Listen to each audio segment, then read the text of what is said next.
Nos encontramos en Guatemala, en Ciudad de Guatemala, donde desde el 4 al 6 de diciembre de este 2024 se está desarrollando el coloquio internacional Ciencias Sociales y Violencias en Centroamérica, entre asedios y resistencias. Una iniciativa que está llevada adelante por Claxo, pero también con los centros miembros de Claxo aquí en Centroamérica, también con grupos de trabajo de Claxo que están participando muy activamente en lo que serán y lo que son en realidad, porque ya ha comenzado, jornadas realmente no solo intensas, sino muy potentes, con un sinfín de investigadoras, representantes de movimientos sociales que están participando aquí en estas jornadas. Tenemos el lujo y el placer de recibir aquí en el set de Claxo TV, aquí en Guatemala, alguien que nos recibe en su casa, porque es donde vive, donde trabaja y que nos va a permitir poder entender un poco más en qué momento se encuentra Guatemala. Ana Silvia Monzón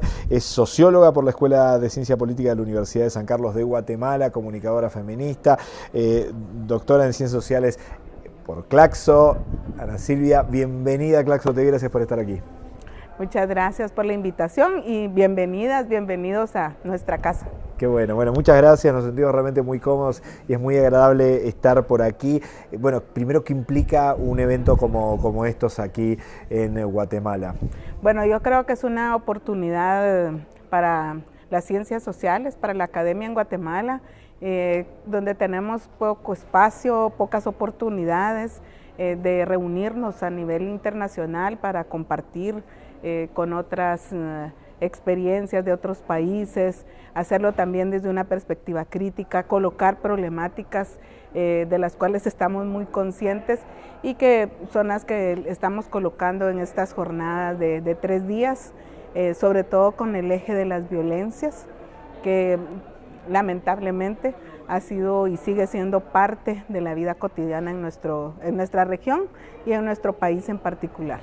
En ese sentido, Ana Silvia, ¿cuáles son los grandes ejes temáticos que hoy tiene Guatemala? Entiendo que desigualdades, pero también posibilidad de gobernabilidad, migraciones, las luchas de los feminismos tan centrales, pero tan postergadas en algunos casos más allá de las enormes luchas. ¿Cuáles son esos grandes ejes temáticos? Bueno, Guatemala es un país con una historia como toda esta región, ¿verdad?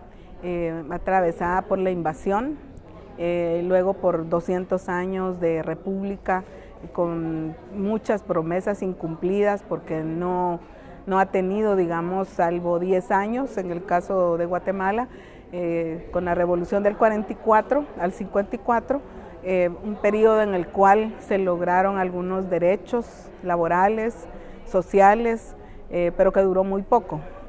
Y después desde del 54, cuando se dio esta contrarrevolución, pues tuvimos una larga guerra que se le llama de manera eufemística conflicto armado, pero realmente fue la aplicación de una política de contrainsurgencia contra los pueblos, contra grupos que se alzaron en armas, ya que fue la única posibilidad que encontraron, porque se cerraron todos los mecanismos formales de la democracia.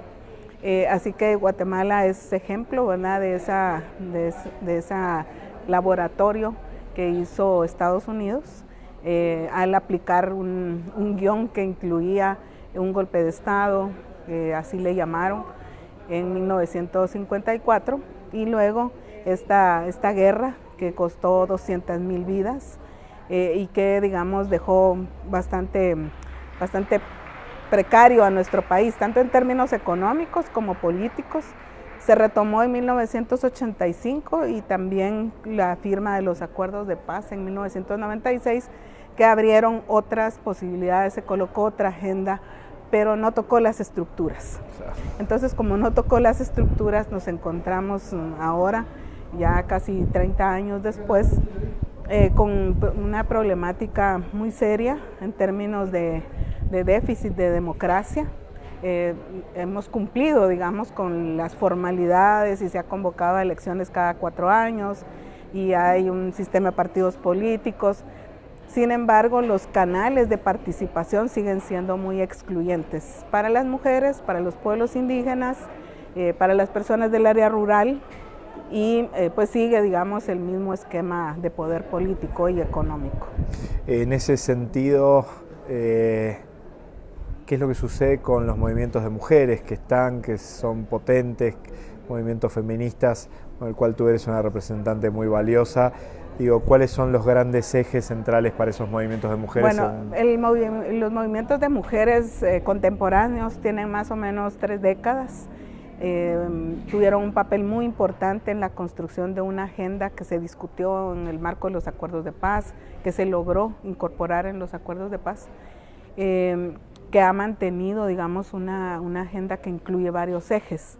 Las mujeres que tuvieron que irse al exilio, que muchas de ellas eran indígenas, a partir de la política de tierra arrasada, que se refugiaron en México, por ejemplo, tuvieron un papel muy importante en la demanda del acceso a la tierra, de la copropiedad de la tierra, de retornar también al país, muy en 96 por ahí.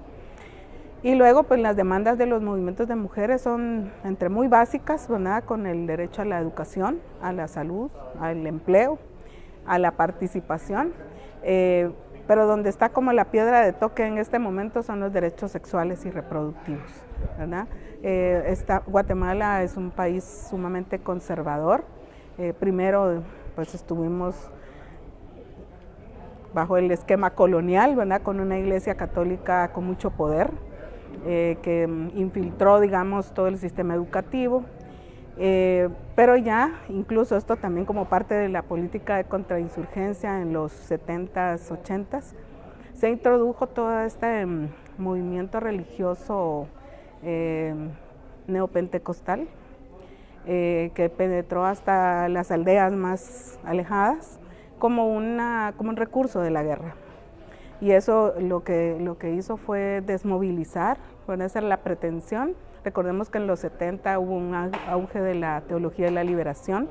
Entonces, para contrarrestar, digamos, se crearon estas iglesias que son las que ahora, ¿verdad?, tienen este discurso bastante misógino, conservador, que son las que están abanderando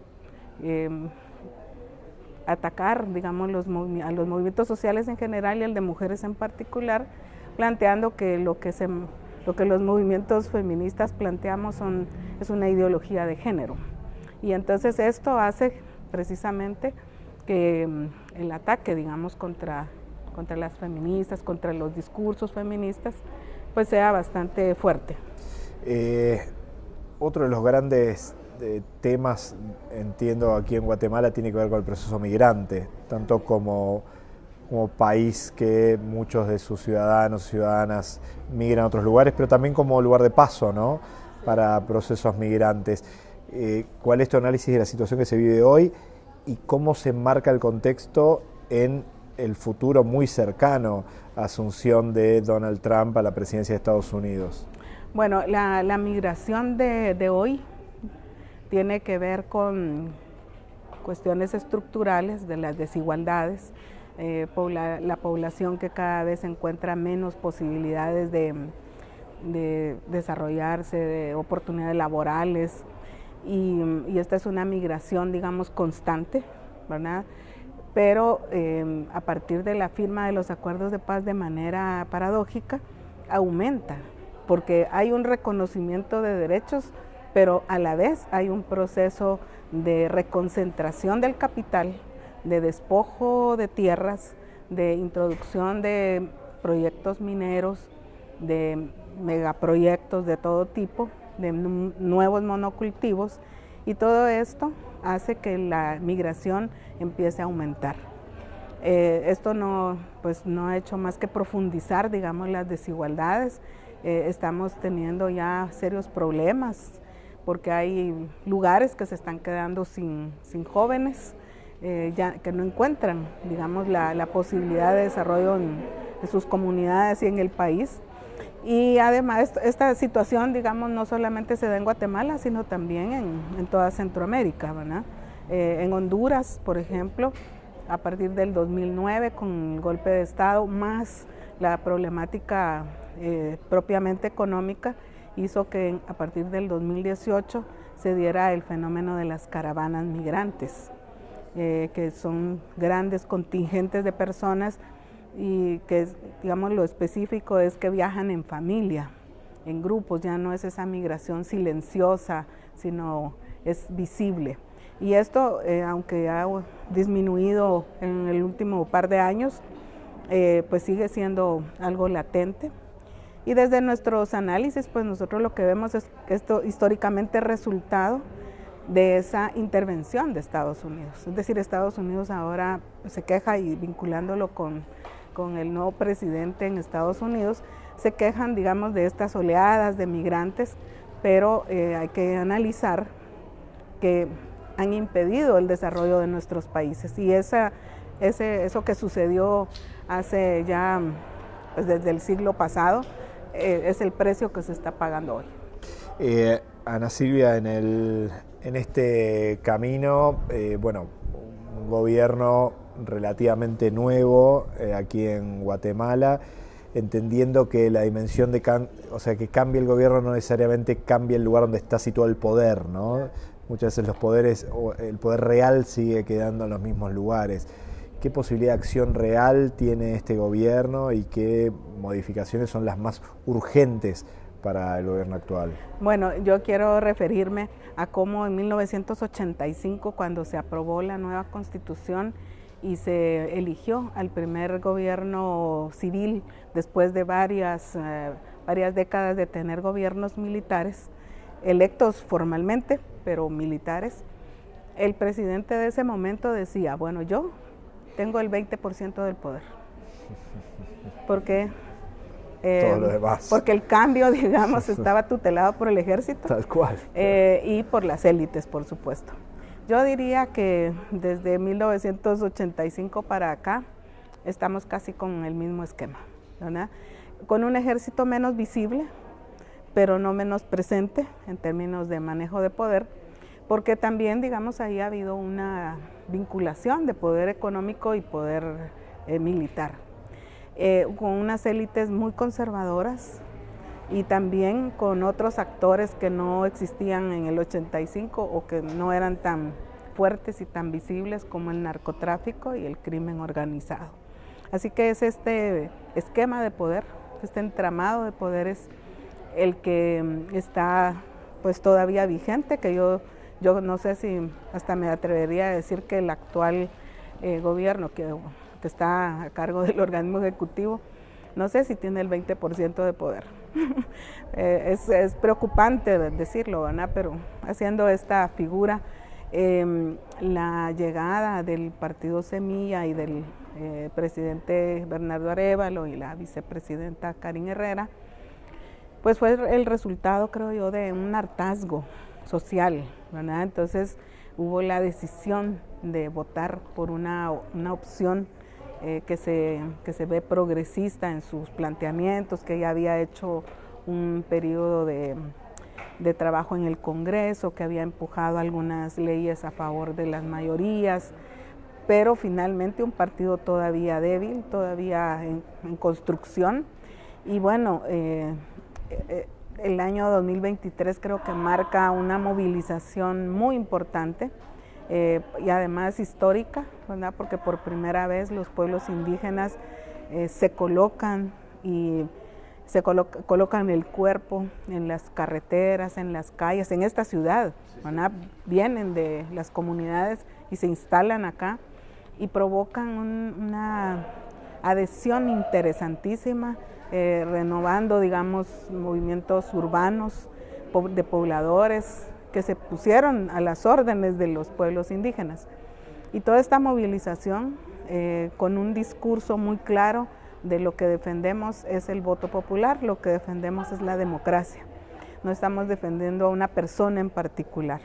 Entonces creo que estamos en un momento bastante complejo y que tiene muchas facetas, ¿verdad? Porque finalmente todo esto que se ganó necesitamos retomarlo y rearticular, pero entendería, ¿verdad?, que para quienes están administrando está siendo muy difícil porque vienen a encontrar una administración pública corrupta, una administración pública atravesada por intereses y por esquemas de corrupción muy arraigados, que no les está haciendo nada fácil desenredar. Ana Silvia, tú nombraste recién las movilizaciones de las comunidades indígenas hacia esta ciudad y lo que significó en referencia. Entiendo que hay un sinfín de luchas por parte de las comunidades originarias que no están siendo tenidas en cuenta, ¿no? Digo, ¿cuáles son esas principales luchas? Bueno, yo creo que la misma existencia, ¿verdad?, de los pueblos indígenas que han sido diezmados históricamente, así que esa creo que es la reivindicación mayor. Luego sus reivindicaciones étnico-culturales, por supuesto económicas, porque son ellos y ellas en sus comunidades quienes están padeciendo de los desalojos hasta hoy día, ¿verdad? Hasta hoy día ellos están asentados en entornos muy ricos en agua, en minerales y bueno, pues entonces está sucediendo este desalojo constante con mucha violencia institucional y así que las demandas de los pueblos indígenas siguen siendo esa. Y se suma también toda la lucha por la memoria histórica, la lucha por la justicia, ¿verdad? Porque se haga justicia en los casos de genocidio, que pues aunque han pasado ya décadas, eso no se olvida. Recientemente, por ejemplo, que habían logrado llevar un caso de genocidio de cientos de personas, de osamentas que se encontraron en fosas comunes en el norte del país. Se había avanzado, ya estaban en la fase de sentencia y fue la semana anterior que un tribunal decidió que había que retrotraer todo el proceso, empezar de cero. Entonces son, digamos, luchas muy fuertes las que están llevando los pueblos indígenas. Ana Silvia, te agradecemos muchísimo por todo este tiempo, por la posibilidad de ayudarnos a pensar y sobre todo conocer más en profundidad cuáles son los grandes temas. ¿Dónde podemos encontrar libros tuyos para leer, materiales que sirvan para profundizar? Bueno, algunos están en las páginas de Flaxo, de la Facultad Latinoamericana de Ciencias Sociales, y también pues soy parte además del grupo de trabajo de violencias y ciencias sociales, también en Centroamérica, también del grupo de feminismo, resistencias y emancipación. Así que en las publicaciones que hacemos en conjunto, pues ahí me pueden encontrar. Muchísimas gracias por la entrevista, un placer. Gracias.